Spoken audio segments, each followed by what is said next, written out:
Relatos del lado oscuro.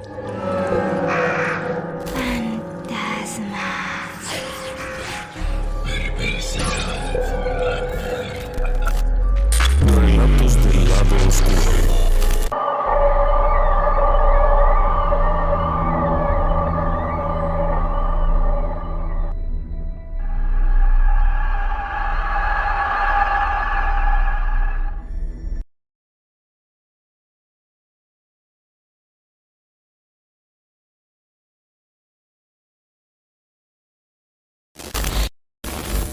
En la foto que usted ahora mismo está observando en pantalla, hay 4 distinguidos caballeros.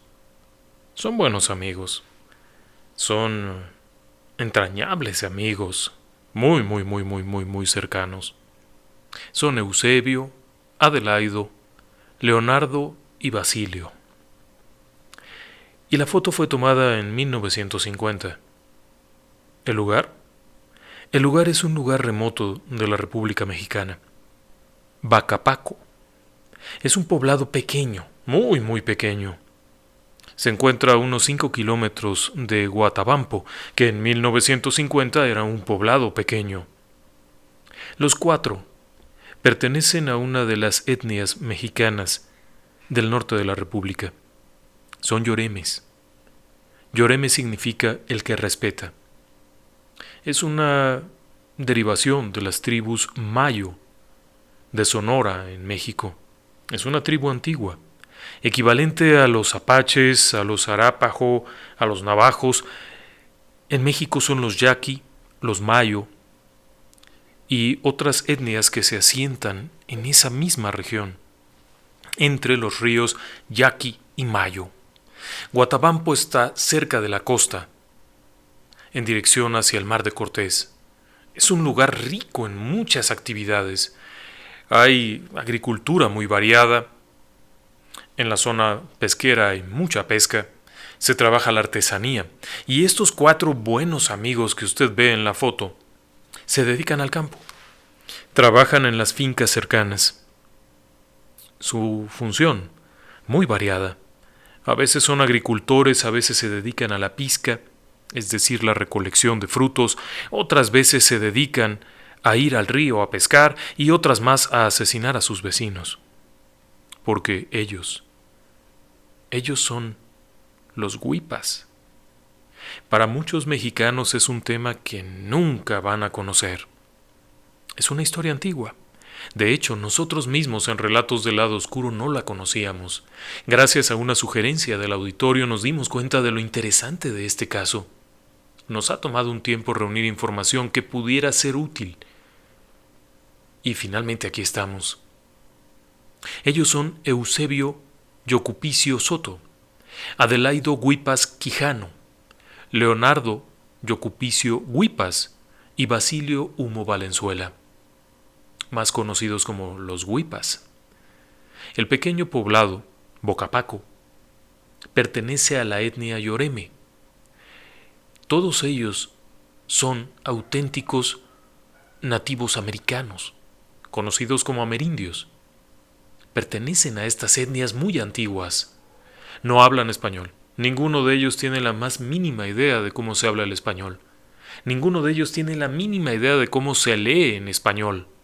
Nunca han ido a una escuela, nunca han ido a ninguna otra parte más que a la comunidad grande que es Guatabampo. Y eso por cuestiones de trabajo, y regresan de nuevo a Bocapaco. Son personas que viven en una condición bastante marginal. Por ejemplo, las funciones del campo son de lunes a sábado, pero hay periodos de tiempo en los que no hay ninguna actividad, y por lo tanto no hay trabajo. Se las arreglan para vivir de la manufactura de artesanías, para la cacería. Son tramperos, son muy buenos tramperos, y el resto del tiempo se embriagan con bocanora, una especie de aguardiente local, sumamente fuerte, de un sabor extraño. Se fabrica en la zona y es muy embriagador. La gente de la localidad padece un sistemático problema de alcoholismo. Además hay una enorme violencia.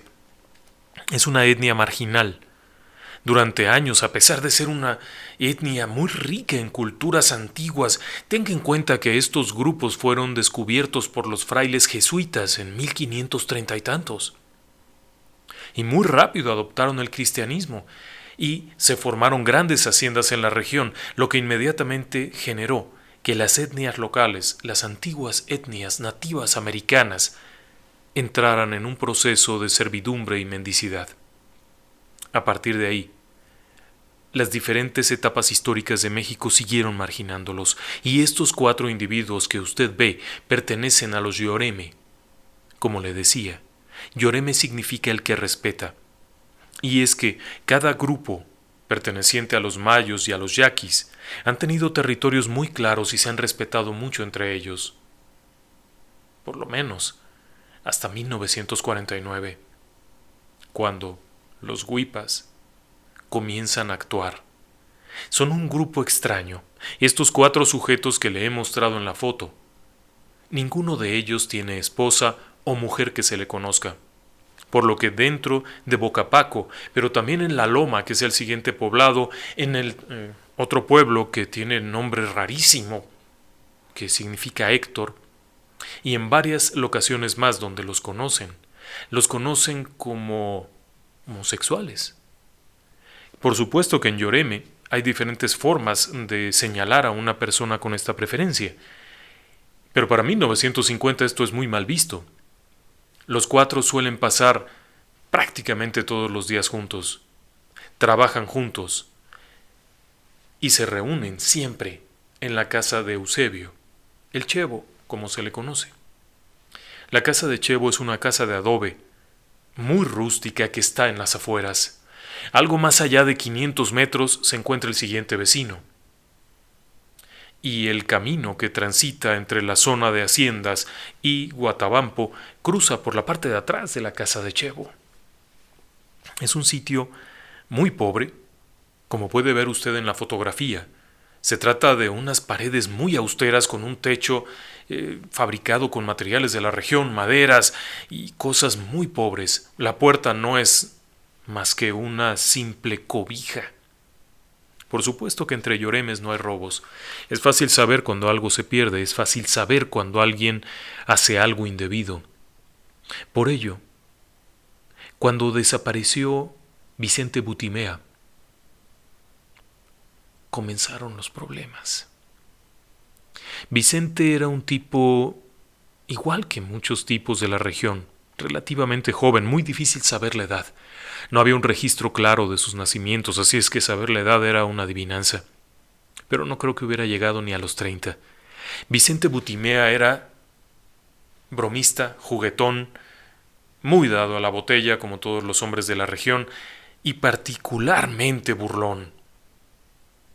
En algún momento por ahí de marzo, mientras estaban bebiendo en la cantina, junto con otros conocidos, vio que pasaba Eusebio Yocupicio Soto, y boca abierta y todo el pulmón posible le gritó un término peyorativo para referirse a una persona de preferencia homosexual.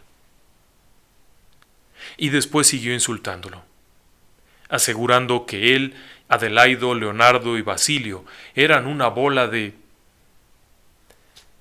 personas con ese calificativo grosero y que está prohibido en México repetir. En ese momento, Eusebio pudo haberse volteado, haber ido y haberlo acuchillado en donde más le doliera, pero él sabía que así no son las cosas. Chevo simplemente le siguió el juego, se dio la vuelta y se fue a su casa. Se sentó con el coraje atravesado. Se sentó en una piedra afuera, cerca del fogón que está en el patio, tragándose el coraje. Vicente Butimea acababa de cometer un error garrafal. Acababa de insultar a uno de los huipas, en donde más les dolía, que los llamaran de esa forma peyorativa, y lo peor es que no sabía con quién se estaba metiendo. Eusebio llegó a su casa, silbó haciendo un sonido parecido al de un animal, y unos momentos después comenzaron a llegar los demás. Adelaido, Leonardo, Basilio, se sentaron ahí y comenzaron a platicar. Eusebio les platicó lo que había pasado y todos estaban muy indignados. En ese momento, Adelaido le dijo: vamos por él y lo matamos. Pero él le dijo que con calma. Estaba con mucha gente en la cantina y eso no es bueno. Pero además de todo, Vicente Butimea era hijo de don Felipe Butimea, el cohetero del pueblo. Es decir, un hombre muy conocido y con bastantes recursos. Su hermana también era una persona bastante respetada en el círculo de mujeres del pueblo. Por lo tanto, había que irse con calma. El hecho de que el cohetero, el padre de Vicente, fuera tan conocido y tan importante, hacía que este fuera un caso particularmente delicado. Eusebio lo sabía. Los otros no habían sido tan importantes, porque déjeme decirle que ya había habido otros. Pero de eso le voy a contar más adelante. El hecho es que esa tarde, después de aquel gran coraje, sacaron la botella de bacanora y se la bebieron hasta el fondo. Terminaron muy tomados, regados en el piso de la casa de Eusebio. Los días fueron pasando. Cualquiera hubiera pensado que Eusebio ya lo había olvidado. Si no fuera porque aquel 13 de abril de 1950, al ir caminando por la plaza del pueblo, vio que estaba Vicente Butimea y que además estaba con unas personas tomando, pero ya se iban las otras personas. ¡Qué maravilla! Eusebio corrió a su casa, le chifló a sus colegas, amigos, amantes, como usted quiera llamarlo, a estos 3 amigos del alma, y les dio la noticia. Era el momento exacto. En ese instante, Basilio y Eusebio se bajaron corriendo al pueblo y se sentaron con Vicente. Vicente ya traía 2 o 3 tragos encima. Así que cuando llegó la botella aquella, fue bienvenida. La forma de tomar era de amigos. Tragos groseros directos de la botella. Un cóctel de babas, la orilla babeada, bonito para poder tomar sabroso. Cuando se acabó la botella, Vicente ya estaba muy mareado. Así es que fueron por una pequeña carreta y un caballo y lo invitaron a seguir la fiesta a su casa. Y así fue. Vicente no tenía ningún rencor a aquellos, como les decía él, refiriéndose a su preferencia sexual, eran muy divertidos. Así es que se fue con ellos a la casa de Eusebio y ahí estaban Leonardo y Basilio. Así es que siguieron tomando. Otra botella más y Vicente estaba riéndose, muy contento. Esto lo declararía el propio Eusebio. No se esperaba nada.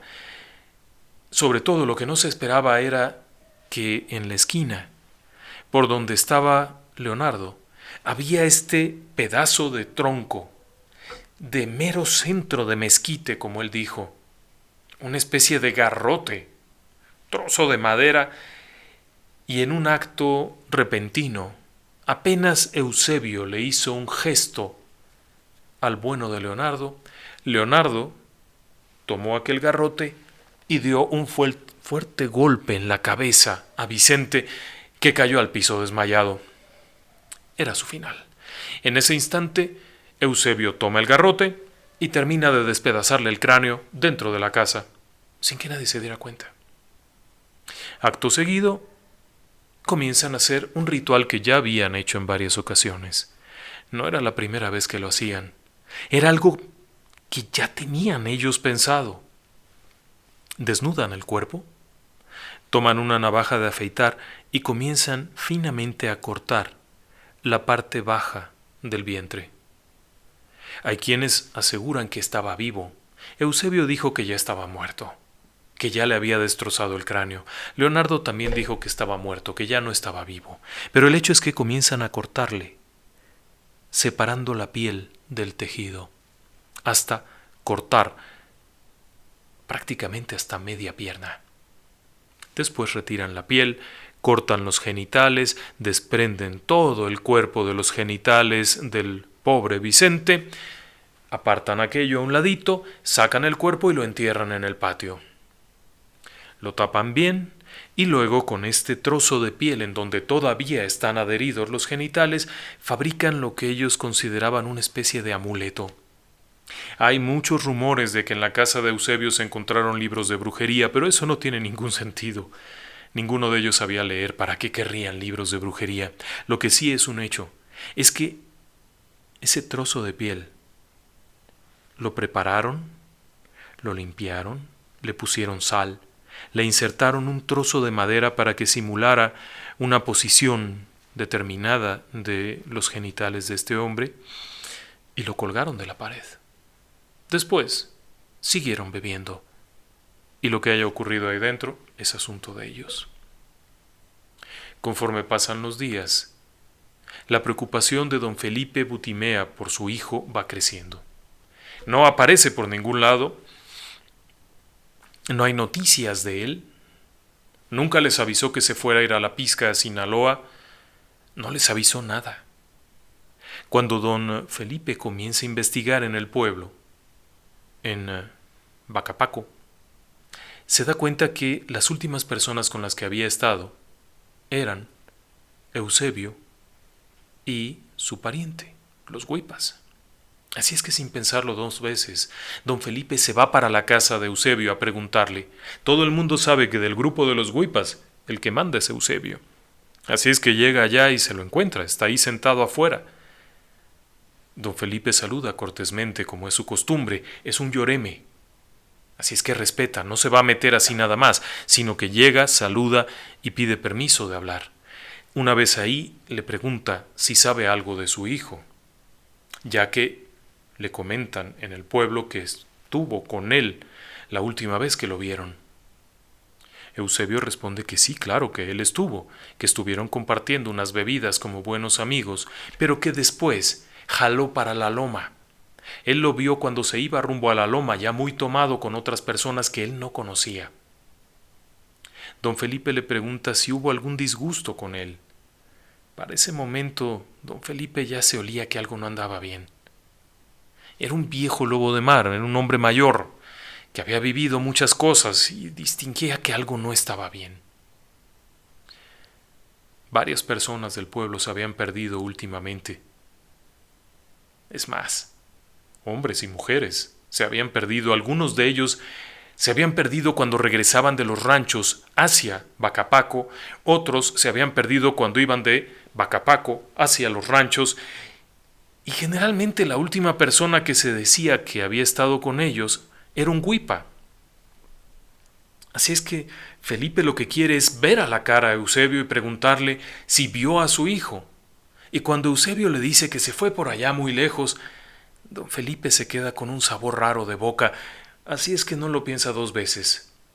Se camina rápido hacia otro pueblo cercano. Ahí hay una bruja muy conocida. Sí, una bruja, una adivina. Felipe conoce a la adivina, le ha vendido cohetes, le ha hecho fiestas, así es que la mujer lo recibe bien y tras una breve ceremonia en su casa, le informa que del lugar donde viene, ahí está su hijo y está muerto. Eso es muy raro. Esta bruja, entendamos que es una adivina que acaba de acertar a algo, porque le acaba de decir que el cadáver de su hijo está en la casa de donde viene, de la casa de Eusebio y Ocupicio. Efectivamente, ahí está. Eusebio lo mató, lo mutiló horriblemente y lo enterró.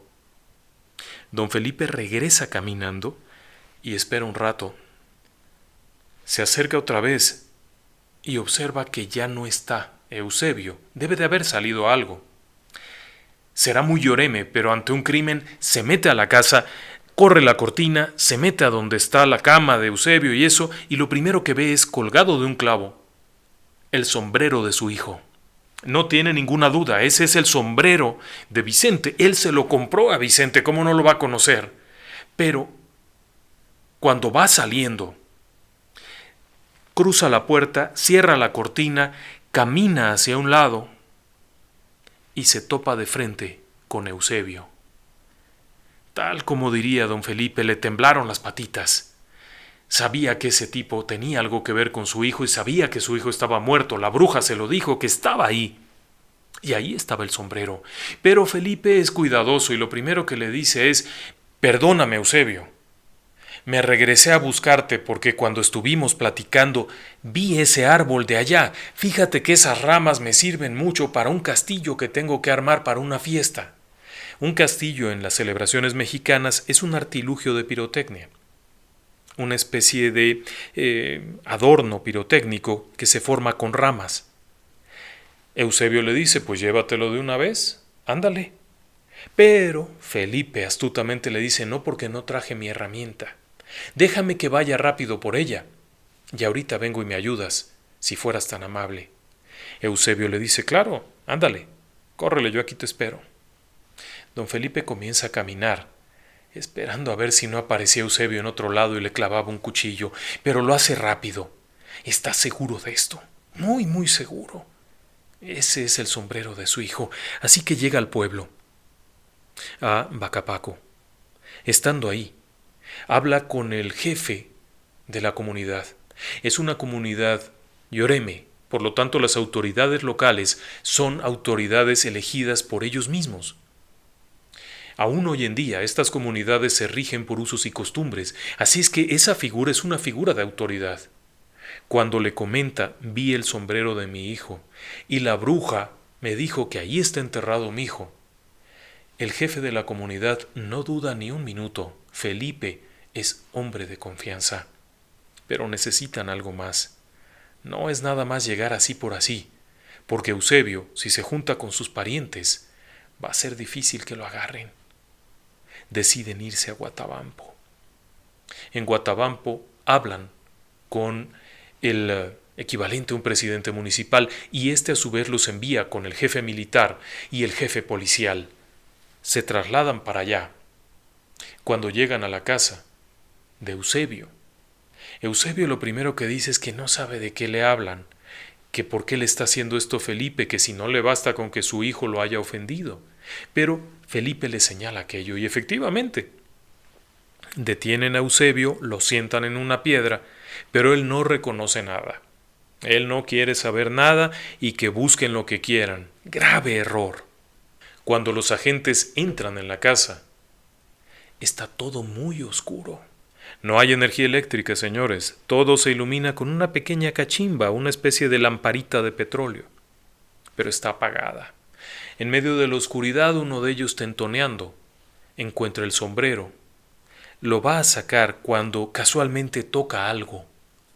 Algo está colgado de la pared que tiene vello. Tiene vello. Lo toman, lo sacan y se dan cuenta que son genitales. Es aquella especie de amuleto perverso. Inmediatamente rompen un pedazo para que entre luz y comienzan a hurgar entre las dos piezas que forman esa pequeña casa, y en una de las habitaciones se encuentran varios trozos de piel similares.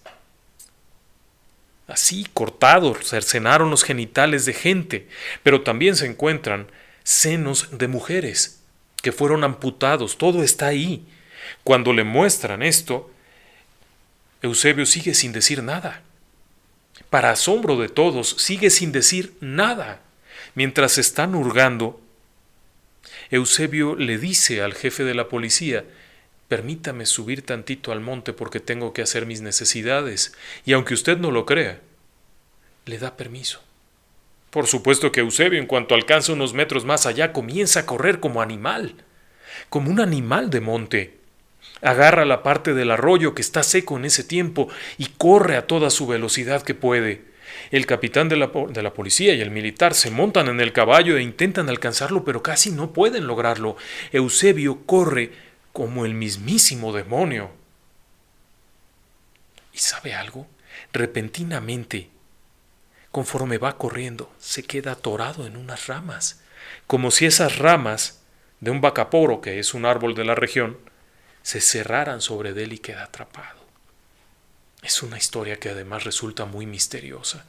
Cuando lo llevan de regreso, finalmente El tipo tiene genitales de varones, senos de mujeres, el sombrero de una persona que está desaparecida, y resulta ser que en Guatabampo ya sabían que había desapariciones, pero no solamente de Bacapaco, sino de varias locaciones más en la zona que habían desaparecido. No tenían un dato exacto, pero sabían de acusaciones de personas que no habían vuelto a su casa, y siempre que preguntaban alguien decía es que se fue a la pizca en Sinaloa. Y casualmente ese alguien siempre era uno de los 4 Huipas. Ante esta situación, el comandante de policía y el militar aquel se llevan a los 4 Huipas hacia Guatabampo. Estando allá, el interrogatorio se vuelve más fuerte. Casualmente, ninguno de ellos quiere hablar. Los Yoreme suelen ser muy testarudos y además no les gusta hablar con los Yoris. Yori se denomina al hombre blanco. El militar y el comandante de policía son blancos, así es que con ellos no van a hablar. Después de un rato llega un jefe de los Yoreme que les pregunta qué pasó, dónde está Vicente. Tras un buen rato, Eusebio confiesa que lo mató y lo enterró en el patio. ¿Por qué lo mataste? Y ya explica toda la historia. Le cuenta cómo los ofendió y cómo era todo aquello. Cuando le preguntan por otros muertos, si es que hay otros, él no responde. Cuando le piden que enseñe dónde está el cuerpo de Vicente, que los lleve, que les muestre dónde lo enterró, finalmente Eusebio accede. Lo llevan de regreso a Bacapaco. Estando allá hay una veintena de personas que pertenecen a la justicia, hay un médico legista, hay otros soldados, hay policías y hay un montonal de gente que comienza a llegar. La gente de Bacapaco recordaría aquel día como el día en que vino la gente. Había más personas ese día en ese lugar que en la propia fiesta del pueblo. Todos esperaban encontrar ahí a alguna persona desaparecida. Cuando todos los Huipas están en el lugar, les dan unas palas y pónganse a rascar. Y efectivamente, comienzan a rascar. Pero el cuerpo que sacan no es el de Vicente. Ese cuerpo ya tiene más tiempo. Se equivocaron. Rascaron en otra de las fosas, así es que ante la evidencia terminan por confesar que pues ahí hay 7 enterrados. Y hay otro más que está un poco afuera. Pero ahí, alrededor de la casa de Eusebio, en cada esquina, hay un cadáver.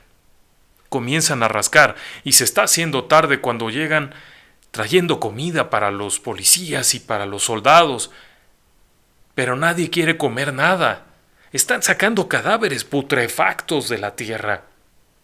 Excepto los Huipas, que se juntan por ahí en un rincón los 4 y se ponen a comer. Con las manos todas asquerosas, se sientan en una piedra y están comiendo. Cuando terminan de comer, siguen rascando. Sacan los 7 cuerpos. Todos están mutilados, es evidente que fueron mutilados. Todos tienen la cabeza hecha pedazos.